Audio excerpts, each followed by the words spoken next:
ಮಿತ್ರ, ನಾವು ಲಾಲ್ ಚೌಕ್ ನಲ್ಲಿದ್ದೀವಿ. ಅವರು ತುಂಬಾ ಸ್ಪಷ್ಟವಾಗಿ ಒಂದು ಆದೇಶವನ್ನು ಕೊಟ್ಟರು, ಯಾವ ಕಾರಣಕ್ಕೂ ಇಲ್ಲಿ ತಿರಂಗ ಹಾರಬಾರದು. 1992ರಲ್ಲಿ ವಿಶೇಷವಾದ ತಿರಂಗ ಯಾತ್ರೆಯನ್ನೇ ಮಾಡಿ ತಿರಂಗಾನ ಅದರ ಮೇಲೆ ಹಾರಿಸಬೇಕಾಗಿ ಬಂತು. ಆರ್ಟಿಕಲ್ 370 ಹೋಗೋಕ್ಕಿಂತ ಮುಂಚೆ ಈ ಜಾಗ ಹೇಗಿತ್ತು ಅಂತ ನಮ್ಮಲ್ಲಿ ಎಲ್ರಿಗೂ ಗೊತ್ತಿದೆ. ನಿಜವಾದ ಸ್ವಾತಂತ್ರ್ಯದ ವಾತಾವರಣವನ್ನ ಈಗ ಲಾಲ್ ಚೌಕ್ ನಲ್ಲಿ ನೋಡಬಹುದು. So first of all, let me congratulate you, sir. What is the role of Narendra Modi, do you think? See, you might disagree with the Honorable Prime Minister, you might agree with me.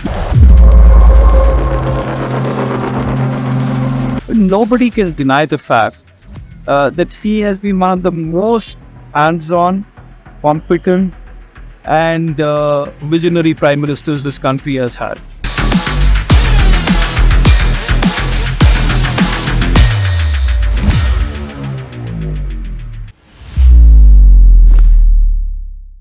ಮಿತ್ರ, ನಾವು ಲಾಲ್ ಚೌಕ್ ನಲ್ಲಿದ್ದೀವಿ. ಶ್ರೀನಗರ ಅಂದ ತಕ್ಷಣ ಲಾಲ್ ಚೌಕ್ ಅನ್ನೋದು ಸಹಜವಾಗಿಯೇ ಜೊತೆಗೂಡಿ ಬರುವಂತ ಹೆಸರು. ಲಾಲ್ ಚೌಕ್ ಯಾಕಿಷ್ಟು ಪ್ರಾಮುಖ್ಯತೆಯನ್ನು ಪಡ್ಕೊಂಡಿದೆ ಅಂತಂದ್ರೆ, ಭಾರತಕ್ಕೆ ಸ್ವಾತಂತ್ರ್ಯ ಬಂದಾಗ ಜವಾಹರ್ಲಾಲ್ ನೆಹರೂರವರು ಮೊದಲ ಬಾರಿಗೆ ತಿರಂಗ ಹಾರಿಸಿದ್ದು ಇದೇ ಜಾಗದಲ್ಲಿ ಅಂತ ಹೇಳಲಾಗತ್ತೆ. ಶೇಖ್ ಅಬ್ದುಲ್ಲಾ ಮತ್ತು ಜವಾಹರ್ಲಾಲ್ ನೆಹರು ಇಲ್ಲೇ ಕುಳಿತು ಮೀಟಿಂಗ್ ಮಾಡಿದ್ರು. ಇನ್ಫ್ಯಾಕ್ಟ್ ಇಲ್ಲೇ ಅವತ್ತಿನ ಕಾರ್ಯಕರ್ತರನ್ನ ಅಡ್ರೆಸ್ ಮಾಡಿದ್ರು ಅಂತ ಕೂಡ ಹೇಳಲಾಗತ್ತೆ. ಒಂದ್ ರೀತಿ ಪೊಲಿಟಿಕಲ್ ಮೂವ್ಮೆಂಟ್ಗಳಿಗೆ ಒಂದು ಪ್ರಮುಖವಾದ ಜಾಗ. ಕೆಲವರು ಹೇಳ್ತಾರೆ ಇದು ಇಲ್ಲಿನ ರಾಜ ಹರಿಸಿಂಗರ ವಿರುದ್ಧ ಒಂದು ಕಮ್ಯುನಿಸ್ಟ್ ಕ್ರಾಂತಿಯ ರೀತಿಯಲ್ಲಿ ಹೋರಾಟ ಮಾಡಿದ್ರಿಂದ ಇದಕ್ಕೆ ಲಾಲ್ ಚೌಕ್ ಅನ್ನುವಂಥ ಹೆಸರನ್ನು ಕೊಡಲಾಯಿತು ಅಂತ. ಲಾಲ್ ಚೌಕ್ ಆ ದಿಕ್ಕಿನಿಂದ, ಯಾವ ದಿಕ್ಕಿನಿಂದ ನೋಡಿದಾಗಲೂ ಕೂಡ ಒಂದು ಪ್ರಮುಖವಾದ ಜಾಗವೇ ಹೌದು. ಇನ್ನು ಸ್ವಾತಂತ್ರ್ಯ ನಂತರ, ಅದರಲ್ಲೂ ವಿಶೇಷವಾಗಿ 1990ರ ದಶಕದಲ್ಲಿ ಮಿಲಿಟೆನ್ಸಿ ಇಲ್ಲಿ ತೀವ್ರ ಆಕ್ಟಿವ್ ಆಗಿದ್ದಾಗ ಅವರು ತುಂಬಾ ಸ್ಪಷ್ಟವಾಗಿ ಒಂದು ಆದೇಶವನ್ನು ಕೊಟ್ಟರು, ಯಾವ ಕಾರಣಕ್ಕೂ ಇಲ್ಲಿ ತಿರಂಗ ಹಾರಬಾರದು ಅನ್ನುವಂಥ ಆದೇಶವನ್ನು ಕೊಟ್ಟರು. ಆಗ ಲಾಲ್ ಚೌಕ್ ಇನ್ನೂ ಹೆಚ್ಚಿನ ಪ್ರಾಮಿನೆನ್ಸ್ ಅನ್ನು ಪಡ್ಕೊಳ್ತು. ಎಷ್ಟರ ಮಟ್ಟಿಗೆ ಕಾಶ್ಮೀರದಲ್ಲಿ ಲಾಲ್ ಚೌಕ್ನ ಬಗ್ಗೆ ಚರ್ಚೆ ಆಗ್ತಿತ್ತೋ ಅಷ್ಟೇ ಮಟ್ಟಿಗೆ ಇಡೀ ದೇಶದಲ್ಲಿ ಚರ್ಚೆ ಆಗ್ತಿತ್ತು. ಲಾಲ್ ಚೌಕಲ್ಲಿ ತಿರಂಗ ಹಾರಿಸೋದು ನಮ್ಮೆಲ್ಲರ ಒಂದು ಗುರಿ ಅಂತ ಪ್ರತಿಯೊಬ್ಬರು ಭಾವಿಸುವಂತಾಗಿತ್ತು. ನಾವೆಲ್ಲರೂ ನನ್ನ ಹಿಂದೆ ಇರುವಂತ ಆ ಘಂಟಾಘರ್ ಅಂತ ಏನ್ ಕರಿತೀವಿ, ಗಡಿಯಾರದ ಆ ಗೋಪುರವನ್ನ ನಾವೆಲ್ಲ ಏನ್ ನೋಡ್ತಾ ಇದ್ದೀವಿ, ಅದು ಅತ್ಯಂತ ಪ್ರಮುಖವಾದ ಜಾಗ ಅಂತ ಆನಂತರದ ದಿನಗಳಲ್ಲಿ ಕರೆಸ್ಕೊಳ್ಳಲ್ಪಡ್ತು.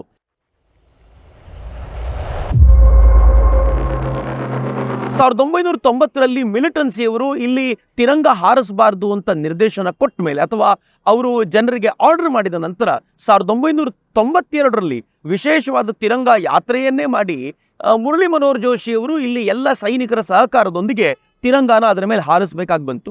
ಆನಂತರ ಅನೇಕ ವರ್ಷಗಳ ಕಾಲ ಇಲ್ಲಿರುವಂತ ಸೈನ್ಯವೇ ಈ ಜಾಗದಲ್ಲಿ ತಿರಂಗ ಹಾರಿಸುವಂತ ಪ್ರಯತ್ನ ಮಾಡ್ತಾ ಇತ್ತು. ಕಾಲಕ್ರಮದಲ್ಲಿ ಏನ್ ಹೇಳಲಾಯಿತು ಅಂತಂದ್ರೆ, ಇದಕ್ಕೆ ಪೊಲಿಟಿಕಲ್ ಪ್ರಾಮಿನೆನ್ಸಿ ತುಂಬಾ ಇಲ್ಲದೆ ಇರೋದ್ರಿಂದ ನಾವಿನ್ ಮುಂದೆ ಇಲ್ಲಿ ತಿರಂಗ ಹಾರಿಸಬೇಕಾಗಿಲ್ಲ ಅಂತ ಮುಂದಿನ ದಿನಗಳಲ್ಲಿ, ಅದು ಆಗಸ್ಟ್ 15 ಇರ್ಬೋದು, ಜನವರಿ 26 ಇರ್ಬೋದು, ಅದನ್ನ ಸ್ಟೇಡಿಯಂನಲ್ಲಿ ಆಚರಣೆ ಮಾಡಬೇಕು ಅಂತ ನಿರ್ಧಾರ ಮಾಡಲಾಯಿತು ಅಂತ ಹೇಳ್ತಾರೆ. ಬಟ್ ಇನ್ನು ಎಲ್ಲ ದಿಕ್ಕಿನಿಂದ ನೋಡಿದಾಗ್ಲೂ ಕೂಡ ಇದು ಅತ್ಯಂತ ಪ್ರಾಮಿನೆಂಟ್ ಆಗಿರುವಂತ ಜಾಗ ಅಂತ. ಯಾಕೆ ಈ ಜಾಗದ ಬಗ್ಗೆ ನಾನು ಮಾತನಾಡ್ತಿದ್ದೀನಿ ಅಂತಂದ್ರೆ, ಆರ್ಟಿಕಲ್ 370 ಹೋಗೋಕ್ಕಿಂತ ಮುಂಚೆ ಈ ಜಾಗ ಹೇಗಿತ್ತು ಅಂತ ನಮ್ಮಲ್ಲಿ ಎಲ್ರಿಗೂ ಗೊತ್ತಿದೆ. ಯಾರ್ಯಾರು ಇದನ್ನ ನೋಡಿದ್ದಾರೋ ಅವ್ರಿಗೆ ಗೊತ್ತಿದೆ. ಇದೊಂದು ಸಣ್ಣ ಒಂದು ಚೌಕದ ತರ ಇತ್ತು, 4 ಜನ ಕೂತ್ಕೊಳ್ಬಹುದಾಗಿರುವಂಥದ್ದು. ಇನ್ನೂ ಸ್ಪಷ್ಟವಾಗಿ ಹೇಳಬೇಕು ಅಂತಂದ್ರೆ ಸ್ಮಶಾನ ಮೌನ ಆವರಿಸಿರ್ತಾ ಇತ್ತು. ಆದ್ರೆ ಇವತ್ತು ಇದೊಂಥರ ನಳನಳಿಸುವಂತ ಜಾಗ, ಯಾರು ಬೇಕಿದ್ರು ಬಂದು ಕೂತ್ಕೋಬಹುದು. ಇಲ್ಲೇನ್ ನಿಮ್ಗೆ ಸೈನಿಕರು ಬಂದೂಕ್ ಹಿಡ್ಕೊಂಡು ತಿರುಗಾಡುವಂಥದ್ದು ಕಾಣೋದಿಲ್ಲ. ಒಂಥರ ಮುಕ್ತವಾಗಿರುವಂತ ವಾತಾವರಣ, ನಿಜವಾದ ಸ್ವಾತಂತ್ರ್ಯದ ವಾತಾವರಣವನ್ನ ಈಗ ಲಾಲ್ ಚೌಕ್ ನಲ್ಲಿ ನೋಡಬಹುದು. ಲಾಲ್ ಚೌಕ್ ಆ ತರದ ಒಂದು ವಿಶೇಷವಾದ ಜಾಗವಾಗಿ ಮಾರ್ಪಟ್ಟಿದೆ.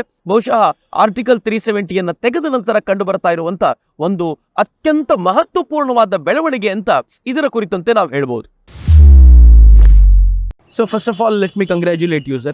So जो कश्मीर का हाल आज दिख रहा है बहुत बढ़िया दिख रहा है. एंड लाल चौक पर मैं पिछले बहुत बार आ चुका हूँ, लेकिन अब जो देख रहा हूँ, this is totally changed. How this change happened, and congratulations for you. And you led this change, I believe. And how could this happen, sir? Well, we took a very conscious decision 3-4 years back that the time was come for Srinagar to reinvent itself.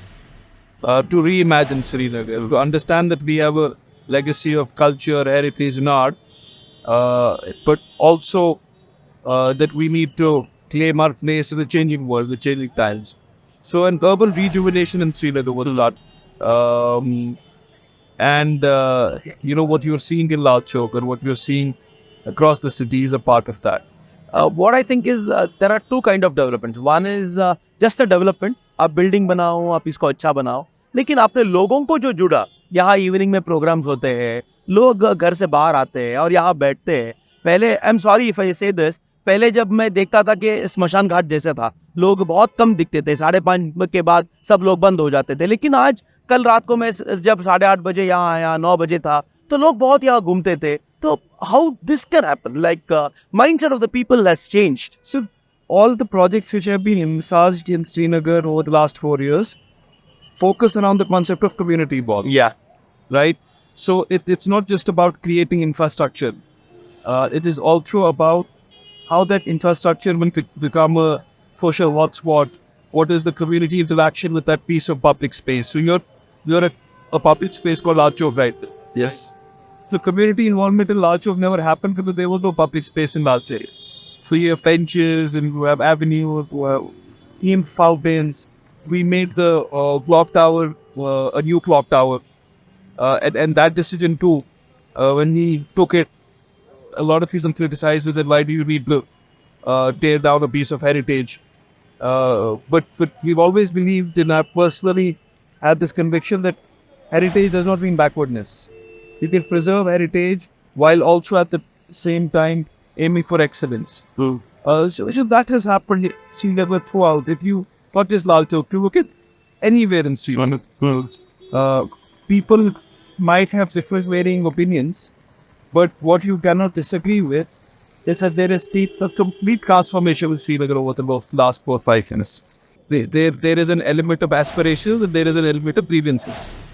The governance deficit in Srinagar was a part of a grievance deficit. Misadministration, misgovernance, maladministration. Article 370 never stopped successive chief ministers from transforming Sweden. अच्छा. ऐसा नहीं है कि because of Article 370 they could not develop Srinagar.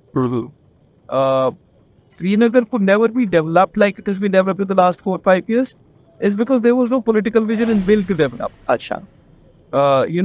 There was this mindset that governance should be reactive and responsive to problems and challenges. There should be no prospective planning. There should be no preemptive planning. And that mindset we have tried to change in Srinagar. We are not just resolving grievances. We are also thinking ahead and planning for the future and transforming Srinagar as a modern, progressive future city. पिछले 4 साल से एक stone felting का incidence नहीं हुआ and no हड़ताल्स were there, no बंद्स were called and the schools and colleges are running very smoothly. ऐसे नहीं है कि आज भी संडे है, आज भी सैटरडे, ऐसे नहीं चल रहा है. अब तो हर रोज क्लास में जाएंगे. तो कैसे लगता है आज का जो यूथ का माहौल जो यहाँ है? What do you think of it? जैसे जब आप यूथ थे, जब आप कॉलेज जाते थे, सबका माहौल और आज का माहौल कैसा लग रहा है? देखिए, इस चीज़ में कोई शक नहीं है.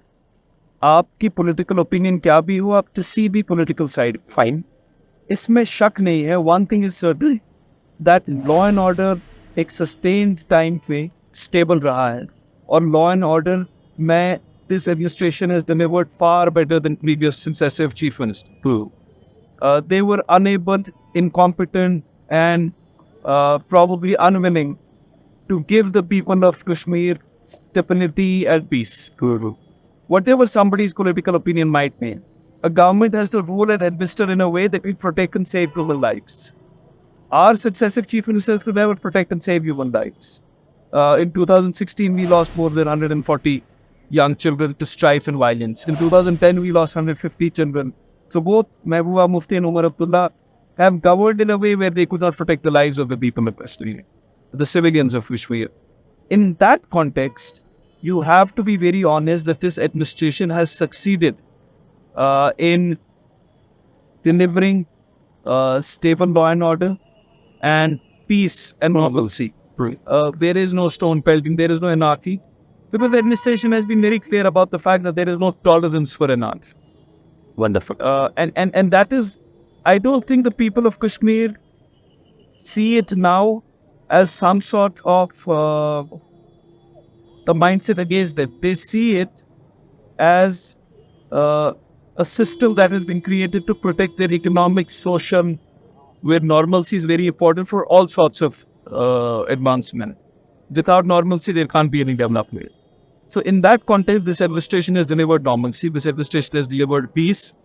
And when you look at Srinagar, I'll speak of Srinagar as the mayor of Srinagar, this administration has developed far better governance indices and matrices. Sir, Srinagar is under a smart city project now. What are the projects that you have undertaken under this project and overall as a mayor, and how it has helped the people? Would you please elaborate on it? So this is one smart city project. The clock tower has been made by the Srinagar Municipal Corporation. Smart city has worked extensively on urban mobility in the street in Srinagar, be it in pedestrianization in city, walkways.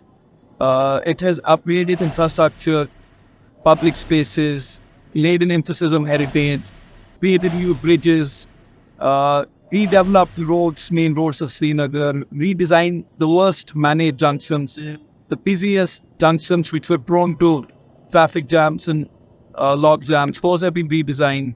A lot of emphasis has been on basic public infrastructure and services. A lot of emphasis has also been on how Srinagar should become as a modern tourist city, like the Rajbagh riverfront, on the foreshore redevelopment of the cycle track and the pedestrianization of the foreshore, or in the interior city, the old Market of Maharaj Village in Zanakal, now they are being redesigned. A street network, interconnected street network in Srinagar is being done. Model markets are being made. So all of these projects, whether by this smart city corporation or by the Srinagar Municipal Corporation, aim at one precise thing, on reimagining Srinagar as a city. Oftentimes we've been told that the heritage of Srinagar is something we should hold on in. And I firmly believe that we should. But that should not have stopped us from upgrading our infrastructure. So, how was your experience before and after G20 and during G20? What was your experiences? It was a very prestigious event to host a G20 working group meeting here. And, somebody asked me during the G20 meeting that some politician had criticized this from one of the two traditional regional parties. And I said that we should understand that Srinagar cannot be stuck in isolation forever. And this stands true for all the stuff that Pakistan has also said. To expect that the people of Kashmir will remain in isolation from the rest of the world in perpetuity is not realistic. It will not be allowed. The people of Kashmir will join their place with the Committee of Nations, with their fellow countrymen across the country, with people of tourist cities from across the world. And G20 was an emblem of that. It was a symbol of that. That the time of isolation is over. Now the time has come when an average common man of Jammu and Kashmir will rightfully claim his place in a fast-changing global village. So the experience is phenomenal. In the past, whenever there was an event at Srinagar, life would come to a grinding halt. I remember during the tenure of Mr. Umar Abdullah, Zubin Mehta came with his orchestra for an event at one of the Liberal Gardens. And the entire city was put in under 15 days. And there was a incident of violence on one of the bridges near, I think the Vachra Beach. And nobody could move out of their homes. But in this G20 meeting, all the such are happening. So you have to call a spade, that the G20 meeting was a huge success. And PPP said that the state administration led by the Honorable AG deserves due appreciation for holding the G20 meeting in the manner that they did. आजकल जो terrorism के लिए recruit जो होते हैं जम्मू कश्मीर से, that has drastically come down. Almost it has gone down to nil. What do you say about it? What may be the reasons? Are their aspirations has changed or something like that? For two reasons. Yeah. One is operational, the other is psychological. The operational reason which has resulted to a drastic reduction in recruitment of young boys by terrorists is the fact that now the police and the administration is going after the terror ecosystem, which was deep-rooted and multifaceted. Earlier, we were fighting terrorism, but we were not trying to uproot the ecosystem and the deep tentacles and roots of terror. And those terrorists were everywhere. Those terrorists were in the academia, they were in media, they were in, Acting in the form of activists here. they were deep. It was a deep-rooted ecosystem, which provided this facilitating petri dish where all sorts of terror experiments fermented. Now, since that was removed, since the focus was on eradicating the ecosystem, the result is far better. The second reason is psychological. When people, especially the youth, see that the idea of India is a liberal idea and accommodative idea of progress, development, merit, and hard work. When they understand and when they're told that out of the 20 biggest multinational companies in the world, nearly more than 12 have CEOs who are of Indian origin. That if you study hard, work with honesty, dedication, and or zeal and diligence, nothing will stop you from progressing. That is the idea of India. An idea of equality, equity, progress, and merit. Once you show that to a common Kashmiri or anybody for that matter, then you fall in love with that idea of India. Experience cannot be substituted by rhetoric. Till now, we used to tell a common Kashmiri young man that this is the idea of India and you should subscribe to it. Now, in the last 4 or 5 years, he's actually seeing what the idea of India is. And first and foremost, he's seeing that the idea of India means good law and order and peace. And that was we believe. So these are the two reasons. One is operational, the other is a psychological, encouraging overall aura that we've seen in the last 3 years. The last one question I have, what is the role of Narendra Modi, do you think, in all these developmental activities, in all? How much credits you want to give it to him? See, you might disagree with the Honorable Prime Minister, you might agree with me. Yeah. It's a democracy, Fred. Politically on certain things, you might disagree with him. Politically on certain things, you might agree with him. But nobody can deny the fact that he has been one of the most hands-on, competent, and visionary prime ministers this country has had. The issues that the Honorable Prime Minister has tackled on an administrative and governance level are phenomenal. And the results speak for themselves. So, as I said, we can reserve the right to politically disagree with the BJP and the Prime Minister. And we do. But that does not mean that you will not acknowledge the fact that he has been successful both in the domestic and international front. And the stature and institution of the Prime Minister's chair, that he has increased the stature and the power and the position and the perception of the institution of the Prime Minister of India. Wonderful. Thank you. Thank you so much, sir. Thank you so much.